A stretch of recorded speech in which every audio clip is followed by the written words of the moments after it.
Alright, hi everyone. Make sure that you have found the beginning of this passage. It's about midway through chapter 1, and the easiest way to find it is to look for that beginning paragraph. You're talking too much, so Jack Mary do shut up, fatty. So make sure you found it so you can follow along as we go through this together. So this is right after the choir has found Ralph and Piggy. Piggy has been getting the kids' names, and then it culminates with the boys choosing Ralph as their leader. So let's see what happens. "You're talking too much," said Jack Merridew. "Shut up, Fatty." Laughter arose. "He's not Fatty," cried Ralph. "His real name's Piggy." Now, this is a really interesting line. I think it's worth it for us to underline it. If you were an actor playing Ralph, you'd be thinking about, is he what's he trying to do here? Is he trying to become Jack's friend? Is he making fun of Piggy? Or is he saying, "Hey, Fatty's me"? No, it's Piggy. So is he thoughtless? This would be my question. Is he thoughtless? Or is he mean? We can't quite tell yet. "Piggy, Piggy, oh Piggy!" A storm of laughter rose, and even the tiniest child joined in. For a moment the boys were a closed circuit of sympathy with Piggy outside. I love that phrase. He went very pink, bowed his head, and cleaned his glasses again. Right, I think this is a heartbreaking paragraph. This idea, closed circuit of sympathy, this idea that the kids, one of the first things that they do once they all get together is turn one person into the outsider, and it turns out to be Piggy. We know from Piggy's earlier conversations with Ralph that he was an outsider at his school. He thought, okay, we're shipwrecked on this island, new start, things are going to be different, and it's certainly not different. He went very pink. Again, we see the we're talking about his name is Piggy, and he blushes, he turns pink like a pig. So he is silly looking, right? He bowed his head and cleaned his glasses again.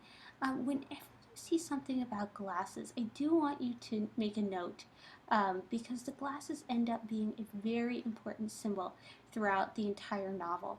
In this case, he's decided to take his glasses off. He's cleaning them. It's probably some kind of nervous tic for him. Then we can really visualize it. Finally, the laughter died away and the naming continued. There was Maurice. Again, when we have new names, it's worth it to circle them. Next in size among the choir boys to Jack, but broad and grinning all the time, there was a slight furtive boy whom no one knew, who kept to himself with an inner intensity of avoidance and secrecy. He muttered that his name was Roger and was silent again. Bill, Robert, Harold, and Henry, and then the choir boy who had faded sat up against a palm tree, smiled pallidly at Ralph, and said his name was Simon. Okay, based on these descriptions, we can kind of guess the most important members of this group. We got Maurice. He grins broadly all the time. He seems like a normal, happy-go-lucky kid, right? About the size of Jack, but he's certainly not vying for leadership with Jack. Then we've got Roger, who, I have no other word to describe him but scary. Maybe you all have seen someone and have a first impression where he's, kind of an inner intensity of avoidance and secrecy, someone who can't look you in the eye, it sounds like.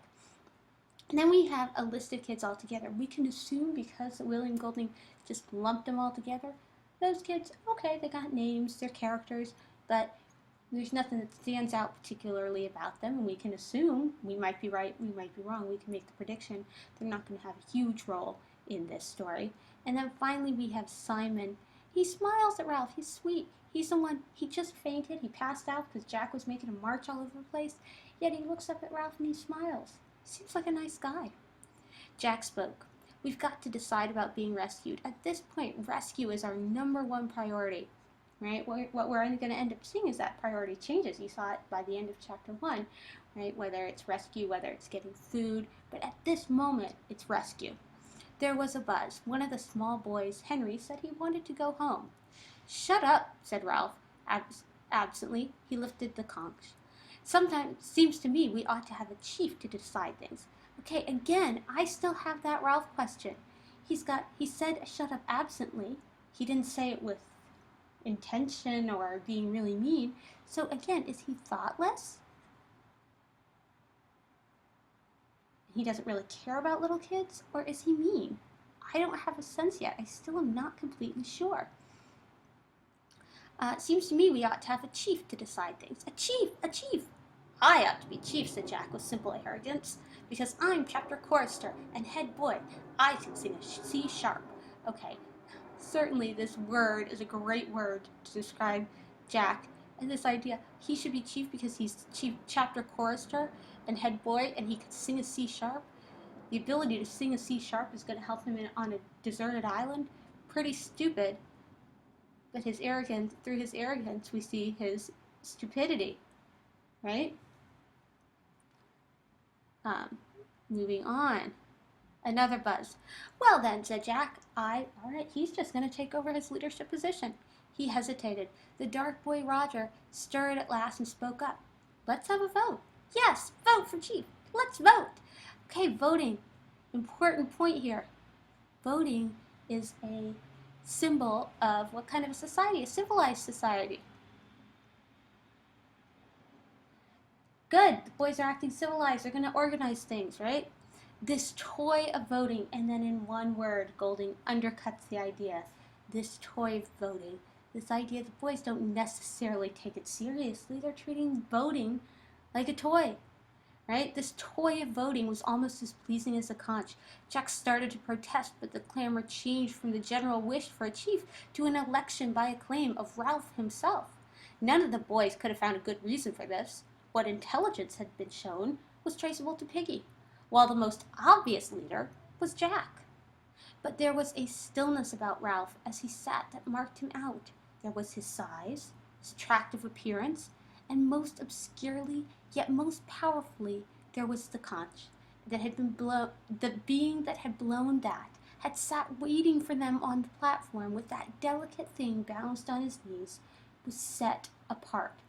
This whole paragraph is a really interesting kind of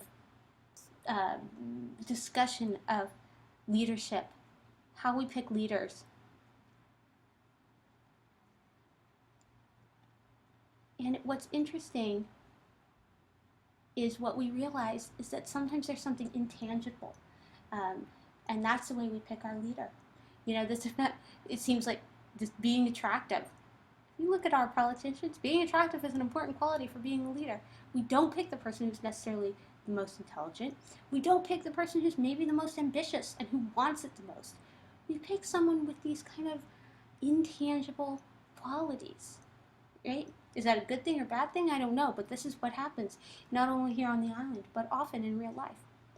Him with the shell. Ralph! Ralph! Let him be chief with the trumpet thing. Ralph raised his hand for silence. Interesting, he already can wield control over the group. Right? All right, who wants Jack for chief? With dreary obedience, the choir raised their hands. Okay, if we're going to think about dreary obedience, the choir raised their hands, we can make some inferences about the way Jack behaved before coming to the island. Why would they feel like they had to be obedient to him? Was he a bully beforehand? Right? So I'm going to say inferences about his life before. Who wants me? Every hand outside the choir except Piggy's was raised immediately. Then Piggy too raised his hand grudgingly into the air, and Ralph counted. Right, of course Piggy's still upset because Ralph has revealed his name. I'm chief then. The circle of boys broke into applause. Even the choir applauded, and the freckles on Jack's face disappeared under the blush of mortification. Now, sometimes you might not know what a word means. Mortification might be one of those words, right? If you're mortified, you're embarrassed, you're upset. He started up, then changed his mind and sat back down while the air rang. So again, now I'm feeling a little badly for Jack. I can see that he's the kind of kid who, when he's unhappy, he runs away or goes home or quits the game, right? But good on him. He changed his mind. He sat back down. He's going to try to work this out, right? and sat down while the air rang. Ralph looked at him, eager to offer something. The choir belongs to you, of course. This idea he's eager to offer something. Again, think about it in terms of leadership. He just has put Jack down. He wants to bring him back into the fold. Good leadership move here, right? Well, they could be the army or hunters. They could be.